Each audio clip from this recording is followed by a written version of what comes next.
Hello guys, hello everyone. तो आप समझ चुके होंगे कि आज हम क्या करने जा रहे हैं। जी हाँ, so today we are going to revise the entire phenol in a single go, in a single shot. ठीक। और गाइज मेरी आपसे रिक्वेस्ट है कि इसको आप पूरा एंड तक देखें।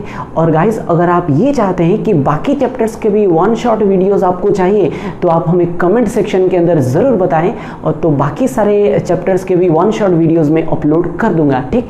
तो गाइज आज की कहानी की शुरुआत करते हैं फिनॉल के साथ। ठीक। तो सबसे पहली बात, क्या आप मुझे बता सकते हैं कि फिनॉल का एक दूसरा नाम क्या होता है? जी हाँ guys, phenol is also known as carbolic acid. क्या बोलते हैं? Carbolic acid. ठीक। I am extremely sorry, this is carbolic acid. ठीक।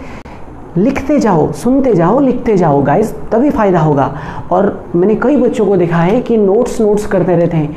गाइज मेरी हमेशा एक बात याद रखना कि क्लास में सुनते हुए, देखते हुए जो आप लिखते हो, that is the best note for you. अब अगर आप गूगल पे जाके सर्च करोगे कि best notes on alcohol phenol ether, आपको पीडीएफ्स तो मिल जाएंगे, लेकिन वो इतने आपके लिए इफेक्टिव नहीं होंगे। ठीक। तो आइए शुरुआत करते हैं विथ क्या, हाँ, the preparation methods of phenol, with preparation of phenol. अब गाइस देखो, फिनॉल को आप बना तो सकते हो कई तरीके से, लेकिन जो मेन मेथड्स है प्रिपरेशन के वो है 4। ठीक। तो फिनॉल को बनाने का जो पहला मेथड हमारे पास आता है, दैट इज फ्रॉम क्लोरोबेंजीन। लिखते जाओ, दैट इज फ्रॉम क्लोरोबेंजीन। तो गाइस क्या आप बता सकते हो क्लोरोबेंजीन को फिनॉल में हम किस तरह से कन्वर्ट कर सकते हैं?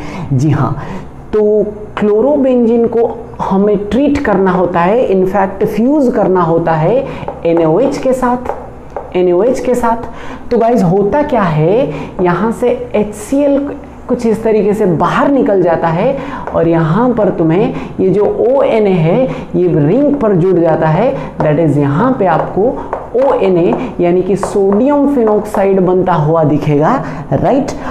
और सोडियम फिनॉक्साइड का अगर आप एसिडिफिकेशन करवा दो, यानी कि एसिडिक मीडियम में हाइड्रोलिसिस करवा दो, तो अपने पास क्या आ जाएगा? हाँ, फिनॉल। ठीक। अब यहाँ पर नोट करने वाली बात यह है कि जो रिएक्शन अपने को दिख रहा है ये नॉर्मल टेम्परेचर पे नहीं होती है, तो इसको करवाने पर हाई टेम्परेचर यानी कि 623 केल्विन और हाई प्रेशर बोले तो 300 ATM प्रेशर पर ही ये इसको करवाया जाता है। ठीक। और गाइज ये जो रिएक्शन है इसका नाम होता है, this is called Dow's process. इसको क्या बोलते हैं? हाँ, this is known as your Dow's process. Cow's process नहीं, this is Dow's process, right. तो अगला जो मेथड है that is from benzene sulphonic acid. किसमें से? हाँ, बेंजीन सल्फोनिक एसिड। अब ये क्या होता है, बेंजीन पे अगर आप SO3H यानी कि सल्फोनिक एसिड ग्रुप को कनेक्ट करवा दो, इसको क्या बोलते हैं? इसको बोलते हैं बेंजीन सल्फोनिक एसिड। ठीक। अब सवाल ये है कि इसको कैसे बनाया जाए। गाइस आपने क्लास 11th में पढ़ा होगा कि इलेक्ट्रोफिलिक एरोमेटिक सब्स्टिट्यूशन, जब आप बेंजीन का रिएक्शन किसके साथ करवाते हो? हाँ, फ्यूमिंग सल्फ्यूरिक एसिड। किसके साथ? Fuming H2SO4। और इसका ये जो फ्यूमिंग सल्फ्यूरिक एसिड बोले तो हाईली कंसंट्रेटेड सल्फ्यूरिक एसिड, और इसका जो फॉर्मूला होता है that is H2SO4 whole SO3। और अगर मैं इसको जोड़ के लिखूं दैट इज H2S2O7। और ये जो फ्यूमिंग सल्फ्यूरिक एसिड, इसका एक फेमस नाम होता है दैट इज कॉल्ड ओलियम। ठीक। अब मैंने ये सब क्यों बताया? एरो पे आपको ये मिल सकता है, ये लिखा हुआ मिल सकता है, ये लिखा हुआ मिल सकता है, ये भी लिखा हुआ मिल सकता है, राइट। तो गाइस बेंजीन का रिएक्शन अगर आप ओलियम के साथ करवाते हो तो बेंजीन सल्फोनिक एसिड बनता है। और अगर इस बेंजीन सल्फोनिक एसिड को आप क्लोरोबेंजीन की तरह NaOH के साथ ट्रीट कर दो, तो पहले यहां पर आपको सोडियम फिनॉक्साइड बनता हुआ दिखेगा। ठीक। तो अगेन अगर आप इसका हाइड्रोलिसिस यानी कि एसिडिफिकेशन करवा दो, ठीक इस ऊपर वाले केस की तरह, यहां पर भी क्या आपको मिलेगा? हाँ, फिनॉल बनता हुआ दिखेगा। ठीक। तो तीसरा मेथड जो अपने पास आता है that is from your aniline. ठीक, दैट इज फ्रॉम एनिलीन। और गाइज ये रिएक्शन कई बार कन्वर्जन में पूछ लिया जाता है। ठीक, अब होता क्या है, अगर आप एनिलीन का रिएक्शन HNO2 के साथ करवाओ, यानी कि नाइट्रस एसिड, हालांकि ये कंपाउंड स्टेबल नहीं होता है, तो इसके बदले में एक कॉम्बिनेशन यानी कि एक कॉम्बो का यूज किया जाता है, that is sodium nitrite NaNO2 plus HCl। ठीक, अब ये दोनों जब आपस में कंबाइन करते हैं, ये HNO2 का फॉर्मेशन करते हैं और ये जाके क्या करता है, हाँ, रिंग पे अटैक करता है। ठीक, अब इस रिएक्शन को फ्रीजिंग कंडीशन यानी कि 0 to 5 डिग्री C पे करवाया जाता है, आइस बाथ में। ठीक, अब होता क्या है, एनिलीन को जब आप नाइट्रस एसिड के साथ ट्रीट करवाओगे, ये जो NH2 ग्रुप था ये डाइजोनियम ग्रुप में कन्वर्ट हो जाता है, यानी कि ये N2+ और Cl- में कन्वर्ट हो जाता है, राइट। अब और इसको गाइस क्या बोलते हैं, इसको बोलते हैं benzene diazonium chloride, right, BDC। और BDC को अगर आप, अब गाइस देखो, अब होता क्या है, जैसे कि मैंने आपसे कहा कि इस रिएक्शन को फ्रीजिंग कंडीशन यानी कि 0 to 5 डिग्री C पे करवाया जाता है। तो अगर गाइस इसका टेम्परेचर को आप थोड़ा सा राइज कर दो, यानी कि 10 डिग्री C के आसपास राइज कर दो, तो होता क्या है, ये जो BDC है ये अपने आप ऑटोमेटिकली हाइड्रोलाइज हो जाता है और ये जो डाइजोनियम ग्रुप था, N2+ ग्रुप था, ये OH द्वारा रिप्लेस हो जाता है और यहां से ये नाइट्रोजन गैस बाहर निकल जाता है और हमें क्या होता है, फिनॉल बनता हुआ दिखता है, राइट। ठीक, तो अगला जो गाइस मेथड है, चौथा मेथड, वो क्या है guys, that is from cumene. Cumene बोले तो हाँ, क्यूमीन गाइस होता है, this is known as actually isopropyl benzene. Benzene के साथ अगर आप एक आइसोप्रोपाइल ग्रुप, मतलब कुछ इस तरह का ग्रुप को कनेक्ट कर दो, इसको गाइस क्या बोलते हैं, आइसोप्रोपाइल बेंजीन और क्यूमीन, राइट।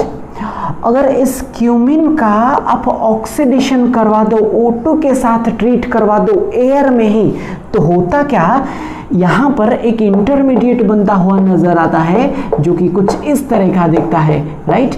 यहां पे मिथाइल, यहां पे मिथाइल, यहां पे OH। ठीक, और पता है इसको क्या बोलते हैं, इसको बोलते हैं क्यूमीन हाइड्रोपेरोक्साइड। ठीक, इसको क्या बोलते हैं, क्यूमीन हाइड्रोपेरोक्साइड। ठीक, अब होता क्या है, आप इसको ऐसे याद रख सकते हो, अब ऐसे समझो कि यहाँ पे ये जो CH वाला बॉन्ड था ये थोड़ा सा ओपन हो जाता है और ये जो O2 है ये इसके अंदर इंसर्ट हो जाता है। ठीक, और क्योंकि यहाँ पे एक पेरोक्सिल लिंकेज दिख रहा है, इसका नाम क्या होता है, क्यूमीन हाइड्रोपेरोक्साइड। ठीक, अगर इस क्यूमीन हाइड्रोपेरोक्साइड का आप हाइड्रोलिसिस कर दो एसिडिक मीडियम में, तो पता है क्या होता है, ये जो ग्रुप दिख रहा है यहां से होते हुए बाहर निकल जाता है और ये OH जो है ये रिंग के साथ फिट हो जाता है और हमें फिनॉल बनता हुआ नजर आएगा। ठीक, प्लस और ये जो ग्रुप बाहर निकला, पता है यहां से क्या मिलेगा,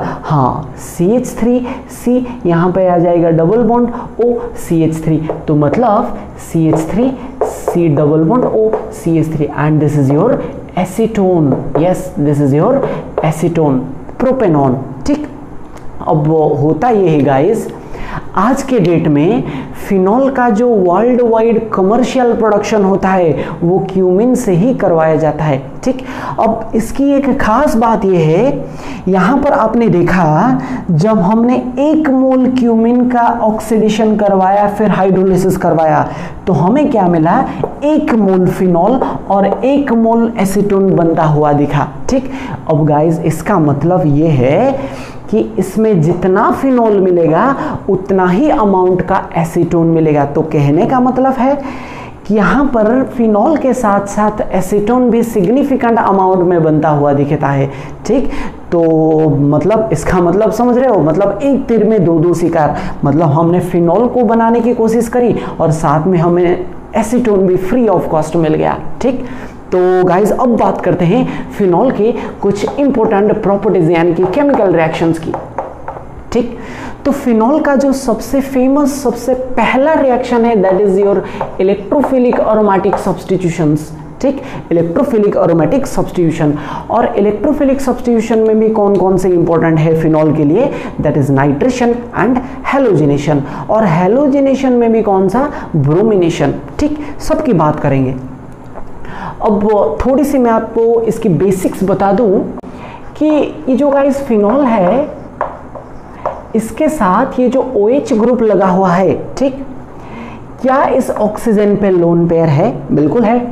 तो जिसके वजह से इस लोन पेयर को अंदर की तरफ देगा, यानी कि ये +R शो करेगा। तो मतलब कि ये जो OH ग्रुप है ये एक इलेक्ट्रॉन डोनेटिंग ग्रुप के जैसा काम करता है। ठीक, अब आप खुद बताओ, अगर ये इलेक्ट्रॉन डोनेट करेगा तो उस केस में the ring becomes electron rich.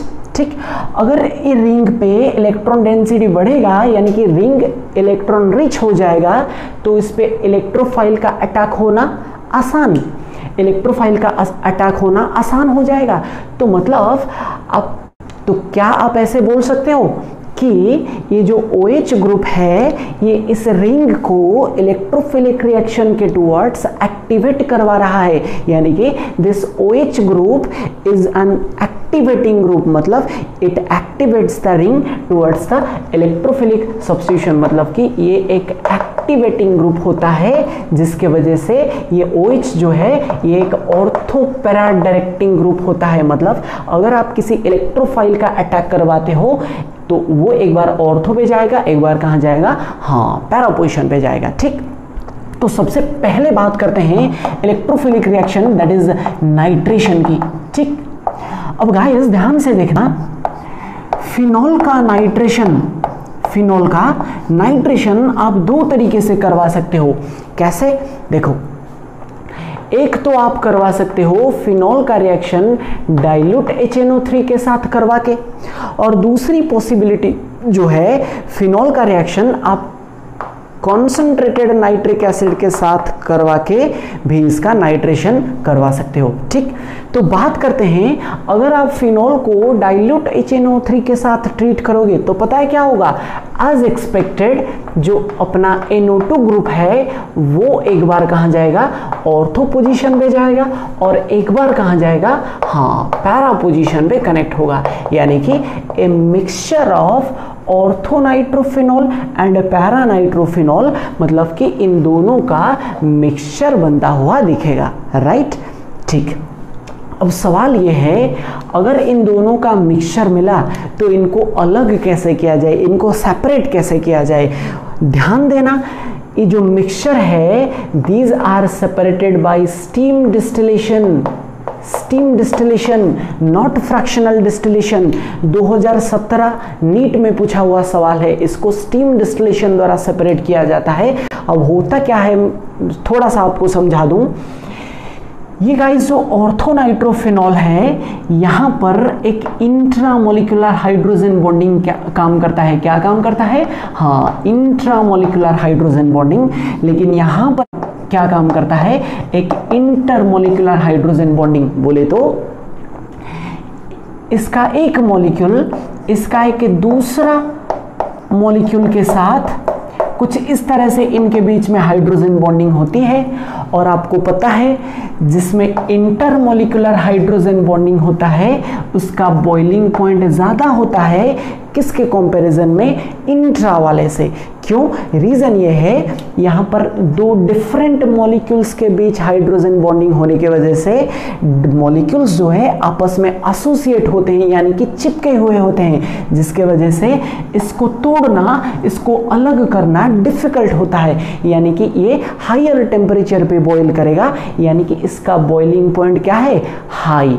ठीक, और क्योंकि यहाँ पर इंट्रामोलिकुलर काम कर रहा है, मतलब इसका बॉइलिंग पॉइंट लो है, यानी कि ये क्या है, वोलाटाइल। ठीक, तो मतलब ये अगर इन दोनों को एक साथ हीट करोगे तो इंट्रा वाला यानी कि ऑर्थो आइसोमर जो है, ये इसमें इंट्रामोलिकुलर हाइड्रोजन बॉन्डिंग होने की वजह से ये वोलाटाइल होता है और ये उड़ जाता है और ये एज इट इज होता है। मतलब दिस इज लेफ्ट बिहाइंड कौन सा, ये पैरा आइसोमर। राइट, ठीक।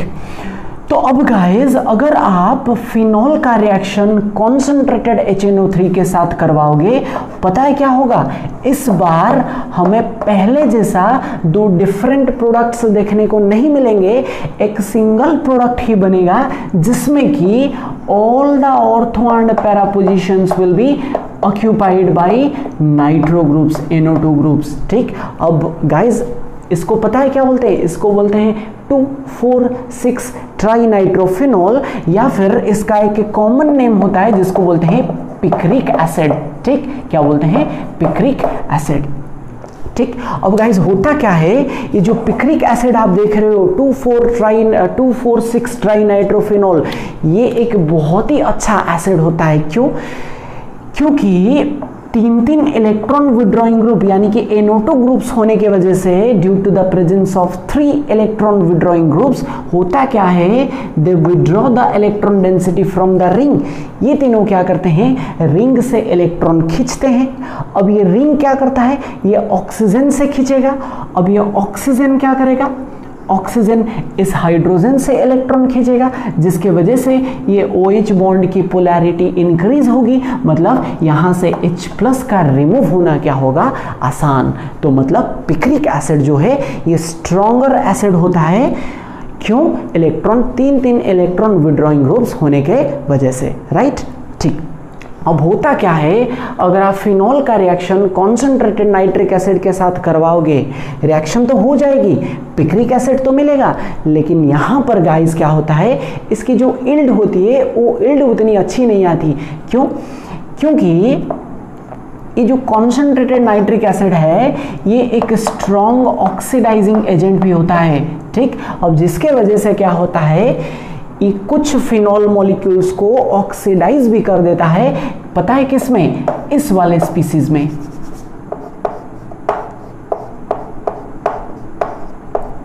ठीक, अब इसको क्या बोलते हैं, इसको बोलते हैं बेंजोक्विनोन। यानी कि ये नाइट्रिक एसिड कॉन्सेंट्रेटेड HNO3 क्या करता है, फिनॉल को इसमें तो कन्वर्ट करता ही है, प्लस मतलब ये जो बेंजोक्विनोन में भी ऑक्सीडाइज कर देता है। कहने का मतलब अगर आप इस मेथड द्वारा इसको बनाते हो, इसके साथ साथ ये जो बेंजोक्विनोन है ये भी as a by product, side product बनता है, मतलब इसकी इल्ड कम हो जाती है। ठीक, अब सवाल ये है तो इसको बनाए कैसे जाए। ठीक, अब इसको अच्छे इल्ड में बनाने के लिए क्या किया जाता है, दिस इज वेरी इंपॉर्टेंट, इस वाले रिएक्शन को लिख लेना।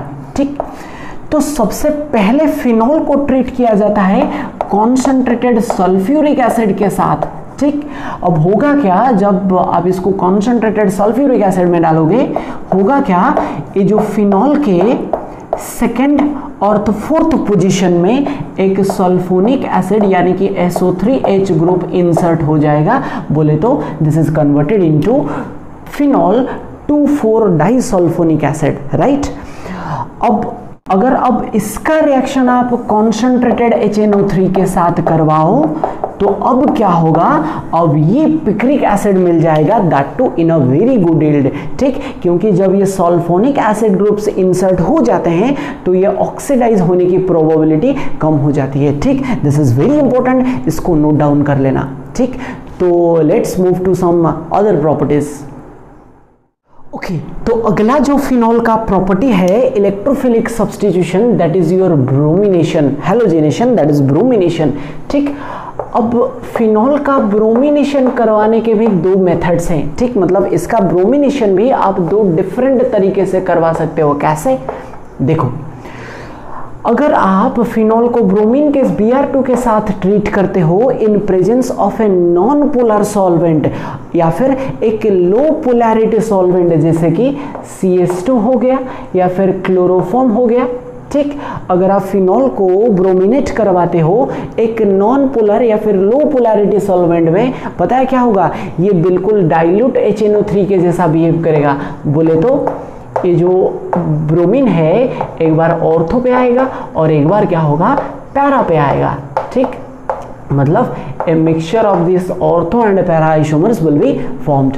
ठीक, अब गाइस क्या होगा, दूसरी पॉसिबिलिटी ये है कि अगर आप फिनॉल को ब्रोमीन के साथ ट्रीट करते हो, किसके प्रेजेंस में? हाँ, इन presence of A polar solvent like water. अब पता है क्या होगा? अब ये कॉन्सेंट्रेटेड नाइट्रिक एसिड के जैसा बिहेव करेगा। बोले तो एक single product will be formed जिसमें कि तीनों ऑर्थो और पैरा पोजीशंस पे क्या होंगे? ब्रोमीन फिट हो चुका होगा। ठीक, अब इसका नाम क्या है guys? This is known as 2,4,6 tribromophenol, जो कि एक वाइट कलर का पीपीटी है। This is very important. अब ये क्यों इंपॉर्टेंट है थोड़ी देर में समझेंगे इसको। ठीक, अब होता क्या है, ये जो रिएक्शन है ये बड़ी मतलब कमाल की रिएक्शन है। समझना कैसे? यहां पर आपने क्या देखा? आपने ये देखा कि फिनॉल का रिएक्शन ब्रोमीन वाटर के साथ करवाने पर एक वाइट पीपीटी बनता हुआ नजर आ रहा है। और गाइस इसीलिए ये जो रिएक्शन है, this is used as a test for phenol. Yes, this is used as a test for phenol. मतलब कि मान लो अपने पास एक अननोन कंपाउंड है, ठीक, और हमने क्या करा, उसके अंदर ब्रोमीन वाटर दे दिया और हमने ये पाया कि वो जो कंपाउंड था ये एक वाइट पीपीटी दे रहा है। इसका मतलब ये है कि जो अननोन कंपाउंड था वो हो ना हो फिनॉल रहा होगा। राइट, वो क्या होगा? फिनॉल। ठीक, अब इसका यूज ये है कि this reaction can be used to distinguish phenol from other compounds. कैसे? मान लो आपसे कहा गया है कि distinguish between phenol and benzyl alcohol. किसके किसके बीच में? Phenol and benzyl alcohol. ठीक, अब हमें बस ये करना है, दोनों को ब्रोमीन वाटर दे दें, इसके साथ Br2H2O, इसके साथ भी ठीक। तो होगा क्या, ये जो फिनॉल होगा ये एक वाइट पीपीटी दिया करेगा, वाइट पीपीटी, लेकिन ये कोई भी वाइट पीपीटी नहीं देगा। राइट, अब इसको थोड़ा सा आप प्रैक्टिकली समझें। मान लो अपने पास दो टेस्ट ट्यूब्स हैं, एक में फिनॉल रखा हुआ है और एक में क्या है? हाँ, बेंजाइल अल्कोहल, और उस पर किसी भी तरह का लेबलिंग मतलब लिखा हुआ नहीं है। ठीक, तो हमें आइडेंटिफाई करना है कि कौन सा वाला फिनॉल है और कौन सा वाला क्या है? Benzyl alcohol. ठीक, तो आप सीधा काम क्या करें, दोनों में ब्रोमीन वाटर ऐड कर दें। दोनों में से एक टेस्ट ट्यूब के अंदर व्हाइट पीपीटी बनता हुआ दिखेगा और दूसरे में नहीं दिखेगा। जिसमें व्हाइट पीपीटी मिल गया वो क्या होगा? फिनॉल, और जिसमें नहीं आया वो आपका क्या रहा होगा? हाँ, बेंजाइल अल्कोहल। राइट, ठीक। अब गाइस एक चीज मैं बता दूं कि फिनॉल के अलावा एक और कंपाउंड है, दैट इज एनिलीन, जो भी ब्रोमीन वाटर के साथ व्हाइट पीपीटी दिया करता है। राइट, अब यहाँ पर गाइस एक चीज मैं आपको बता देना चाहता हूँ, and this is actually extra. Phenol का रिएक्शन अगर आप न्यूट्रल FeCl3 के साथ करवाते हो, कैसा? न्यूट्रल FeCl3 के साथ, ये एक वॉयलेट कलर या फिर एक पिंक कलर का कॉम्प्लेक्स फॉर्म करता है। ठीक, again I am repeating, phenol को अगर आप न्यूट्रल FeCl3 दोगे तो वो एक या तो वॉयलेट या तो पिंक कलर का कॉम्प्लेक्स बनाया करता है। Right, and this is also used as a test for phenol. ठीक, ओके। अब गाइस क्या आप मुझे बता सकते हैं कि जो फिनॉल का ब्रोमिनेशन है इसमें क्या यूनिक है? ठीक, देखो, जब भी आपने बेंजीन का ब्रोमिनेशन करवाया होगा या फिर क्लोरोबेंजीन का ब्रोमिनेशन करवाया होगा, आपने देखा होगा जो हेलोजेनेशन होता है that is carried out in presence of a Lewis acid like FeBr3 या फिर FeCl3 के प्रेजेंस में करवाया जाता है। लेकिन फिनॉल के केस में किसी भी तरह का लुईस एसिड का रिक्वायरमेंट नहीं है। ऐसा क्यों? इसका रीजन है, लिख लेना एक line, this is due to the high activating nature of OH group. ठीक, this is due to the high activating nature of OH group. एक मिनट में समझे इसको, समझना जरा। जब भी आप बेंजीन का या फिर क्लोरोबेंजीन का हैलोजेनेशन करवाते हो तो होता क्या है गाइस, इस ब्रोमिनेशन के दौरान जो इलेक्ट्रोफाइल होता है that is your Br+। Right, electrophile is Br+। अब होता क्या है, जब अपने पास ये Br2 मॉलिक्यूल है, अब इसमें से Br+ कैसे आएगा? Br+ तब जनरेट होगा जब ये ब्रोमीन ब्रोमीन बॉन्ड पोलराइज होगा, राइट।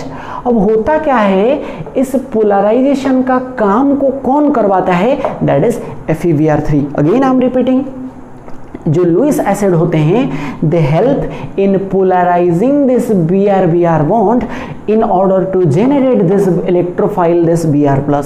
लेकिन होता क्या है, फिनॉल के केस में क्या होता है, क्योंकि ये जो OH ग्रुप कनेक्टेड है ये हाईली एक्टिवेटिंग है, तो होता क्या है, ये खुद ही ये Br बॉन्ड को पोलराइज कर देता है और इसको जेनरेट कर देता है, और यहाँ पर किसी भी तरह का FeBr3 यानी कि लुईस एसिड की रिक्वायरमेंट नहीं पड़ती है। ठीक, I hope it is clear. ठीक, तो अगली प्रॉपर्टी की बात करते हैं। तो अगला जो फेमस रिएक्शन है फिनॉल की, that is your Kolbe's reaction, that is your Kolbe's reaction. तो क्या आप बता सकते हैं यहाँ पे क्या होता है? हाँ, तो कोलवे रिएक्शन के अंदर we have phenol like this. तो फिनॉल को पहले अपन ट्रीट करवाते हैं NaOH के साथ। ठीक, तो होता क्या है, यहाँ से वाटर मॉलिक्यूल कुछ इस तरीके से बाहर निकल जाता है और यहाँ पे हमें क्या मिलता है? हाँ, सोडियम फिनॉक्साइड का फॉर्मेशन होता हुआ दिखेगा। ठीक, अगर इस सोडियम फिनॉक्साइड को आप पहले CO2 के साथ ट्रीट कर दो और बाद में एसिडिफिकेशन यानी कि एसिडिक हाइड्रोलिसिस कर दो, पता है क्या होगा? इस फिनॉल के ऑर्थो पोजीशन में, ध्यान से सुनना, फिनॉल के ऑर्थो पोजीशन में एक कार्बोक्सिलिक एसिड ग्रुप का इंट्रोडक्शन हो जाता है। एक carboxylic acid group is introduced at the ortho position of phenol. ठीक, अब ये जो स्पीसीज बना, पता है इसको क्या बोलते हैं? इसको बोलते हैं 2-हाइड्रोक्सी बेंजोइक एसिड, 2-हाइड्रोक्सी बेंजोइक एसिड, या फिर इसका कॉमन नेम होता है, इसको बोलते हैं क्या? हाँ, सैलिसिलिक एसिड, सैलिसिलिक एसिड। ठीक, अब इसके लिए ट्रिक कुछ ये है, इसको आप ऐसे समझ सकते हो। अब देखो, अगर आप इस इंटरमीडिएट को छोड़ दो, इसको और इसको अगर आप कंपेयर करो, इसमें आपको क्या एक्स्ट्रा नजर आ रहा है? आपको एक्स्ट्रा ये दिख रहा होगा कि ये CO2, राइट, क्योंकि हाइड्रोजन यहाँ तो पहले से ही एक हाइड्रोजन था। आप ऐसे समझ सकते हो, जब हमने इस पे CO2 दिया, हुआ क्या, ये वाला जो CH बॉन्ड था ये ऐसे खुल गया और ये जो CO2 था ये बीच में इंसर्ट हो गया, यानी कि कुछ इस तरह का स्पीसीज बनता हुआ मिला। ठीक, अब इसको गाइस क्या बोलते हैं? Colway reaction. ठीक, अब इसके बारे में दो बातें। पहली बात तो ये है कि जो कोलवे रिएक्शन है, this is an example of electrophilic substitution reaction, जिसमें कि the electrophile is CO2। Electrophile reaction है, मतलब भाई इलेक्ट्रोफाइल तो चाहिए ही ना, और इलेक्ट्रोफाइल क्या है यहाँ पर? हाँ, CO2। अब कईयों को लग रहा होगा इस पे तो कोई भी पॉजिटिव चार्ज नहीं है, तो ये कैसे इलेक्ट्रोफाइल हुआ? देखो, अगर आप इसका स्ट्रक्चर देखो, कार्बन के साथ दो ऑक्सीजन लगे होने की वजह से ये इलेक्ट्रॉन्स को खींचेंगे, तो यहाँ पे एक अच्छा खासा del+ जनरेट होगा, तो यही है वो इलेक्ट्रोफिलिक सेंटर, राइट। अब दूसरी बात ये है, ध्यान देना इस पे, अगर इस फिनॉल का रिएक्शन में डायरेक्टली, ध्यान देना, अगर फिनॉल को मैं डायरेक्टली CO2 और उसके बाद हाइड्रोलिसिस कर दूं, तो पता है ये भी सैलिसिलिक एसिड का फॉर्मेशन करेगा। ठीक, अब सवाल ये है, अगर इस फिनॉल को डायरेक्टली हम इसमें कन्वर्ट कर सकते हैं, then what is the need of this phenoxide ion? तो हमने एक एक्स्ट्रा स्टेप क्यों कैरी आउट करवाया? देखो, इसका रीजन ये है कि यहाँ पे जो फिनोक्साइड आयन बना, यहाँ पे ये जो फिनोक्साइड आयन बना, इसको आयनाइज करके लिखूं, जो फिनोक्साइड आयन यहाँ पे बना, this is more reactive than phenol towards electrophilic substitution reaction. Again I am repeating. अब गाइस देखो, इसको NaOH के साथ ट्रीट करवाने पर जो फिनोक्साइड आयन बना, ये फिनॉल के कंपैरिजन में ज़्यादा रिएक्टिव होता है किसके टुवर्ड्स, इलेक्ट्रोफिलिक सब्स्टिट्यूशन के टुवर्ड्स। और गाइस हम यहाँ पर यही तो चाहते हैं कि ये जो स्टार्टिंग मटेरियल हो ये ज़्यादा रिएक्टिव हो, और क्योंकि फिनॉक्साइड ज़्यादा रिएक्टिव है फिनॉल के कंपैरिजन में, और इसीलिए in order to increase the reactivity phenol को हम पहले क्या करते हैं, फिनॉक्साइड में कन्वर्ट करते हैं, फिर अपन क्या करते हैं इसका CO2 फिर एसिडिफिकेशन। ठीक ठीक। तो अगला जो फिनॉल का रिएक्शन है, फेमस सा reaction, that is RTR। RTR बोले तो यहाँ पर अपाची RTR की बात नहीं हो रही है, दिस इज राइमर-टिमन रिएक्शन। और इसमें पता है क्या होता है, हाँ इसमें होता है फिनॉल, और फिनॉल को अपन ट्रीट करते हैं किसके साथ, क्लोरोफॉर्म CHCl3 एंड NaOH के साथ। तो जब आप ये करवा दो कुछ इंटरमीडिएट बनेगा, उस इंटरमीडिएट का अगर आप एसिडिफिकेशन करवा दो तो इस बार पता है क्या होगा क्या कि इस फिनॉल के ऑर्थो पोजीशन पे इस बार एक CHO ग्रुप यानी कि एल्डिहाइड ग्रुप इंट्रोड्यूस हो जाएगा। कोल्बे में क्या होता था, एक कार्बोक्सिलिक एसिड ग्रुप इंट्रोड्यूस होता है, और इसमें क्या होता है, एक एल्डिहाइड यानी कि CHO ग्रुप इंट्रोड्यूस हो जाता है। कहाँ पे, हाँ ऑर्थो पोजीशन पे। और गाइस इसको पता है क्या बोलते हैं, इसको बोलते हैं, लिख लेना, सैलिसिल्डिहाइड। इसको बोलते हैं salicylic acid and this is salicylaldehyde. ठीक। अब इस राइमर-टिमन के बारे में भी दो बातें। पहली बात यह है कि जो राइमर-टिमन है this is also an electrophilic substitution. अब इसमें जो इलेक्ट्रोफाइल बनता है पता है वो क्या है, that is your CCl2 dichlorocarbene. यहाँ पर जो बनने वाला इलेक्ट्रोफाइल है that is your CCl2 dichlorocarbene. Point number 2, Rymer-Tiemann में जो इंटरमीडिएट बनता है that is very very important. पता है वो क्या है, वो कुछ इस तरह का दिखता है, दैट इज ONA एंड यहां पर क्या लगा होता है, CHCl2। अब गाइस इसको पता है क्या बोलते हैं, this is called substituted benzal chloride. इसके बारे में मैंने कई बार बताया है पिछले वीडियोस में। This is your benzal chloride, ortho position में कुछ ग्रुप्स सब्स्टिट्यूटेड है और इसको क्या बोलते हैं, substituted benzal chloride. Very very important, right. तो जी अब बढ़ते हैं फिनॉल के आखिरी दो रिएक्शंस की तरफ। तो जो पहला रिएक्शन है दैट इज योर रिडॉक्शन। क्या है, रिडॉक्शन। ठीक। तो अगर गाइस फिनॉल को, किसको, हाँ फिनॉल को आप जिंक डस्ट के साथ गर्म करो, हीट करो, तो पता है क्या होगा, यहां से ZnO बाहर निकल जाएगा, -ZnO हो जाएगा, और यहां से क्या बनता हुआ दिखेगा, ये H रिंग में कनेक्ट हो जाएगा, दैट इज बेंजीन का फॉर्मेशन होता हुआ आपको दिखेगा। ठीक। और गाइस यहां पर आप नोट में एक चीज लिख ले, नोट में एक चीज लिख ले कि जो अल्कोहल होता है ये दो तरह के रिएक्शंस को शो करता है।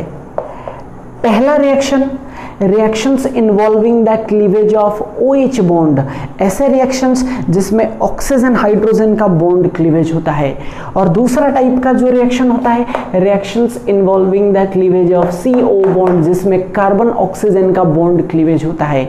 लेकिन वहीं पर अगर मैं फिनॉल की बात करूं, फिनॉल जो है ये पहले टाइप का रिएक्शन तो शो करता है, that is oxygen hydrogen OH bond cleavage वाला रिएक्शन तो शो करता ही है, बिल्कुल अल्कोहल की तरह। लेकिन गाइस फिनॉल ये CO बॉन्ड क्लीवेज वाला रिएक्शंस को शो नहीं करता। क्या आप बता सकते हैं क्यों? यस, वो इसलिए क्योंकि यहाँ पे लोन पेयर होने की वजह से रेजोनेंस होता है, और यहाँ पे एक कार्बन ऑक्सीजन का बॉन्ड जो है ये एक पार्शियल डबल बॉन्ड कैरेक्टर को एक्वायर करता है, जिसको ब्रेक करना, तोड़ना मुश्किल होता है।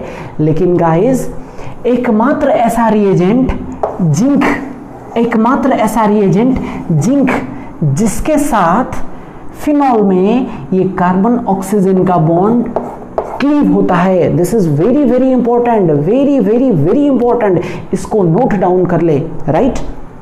तो आखिरी चीज पे बढ़ते हैं कि क्या होगा अगर मैं फिनॉल का ऑक्सीडेशन करवा दूं। ठीक, तो फिनॉल का ऑक्सीडेशन करवाने के लिए जो रिएजेंट यहाँ पे यूज किया जाता है that is chromic acid H2CrO4।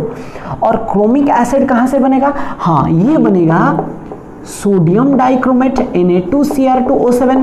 जैसे ही पोटेशियम डाइक्रोमेट होता है ऐसे ही sodium dichromate in presence of H2SO4। ठीक, तो पता है क्या होगा, यहां पे आपको कुछ इस तरह का बनेगा और इसको क्या बोलते हैं पता है? इसको बोलते हैं बेंजोक्विनोन। नाम लिख लेना, this is called benzoquinone, right. अब इसकी गाइस खास बात ये है कि ये क्या है?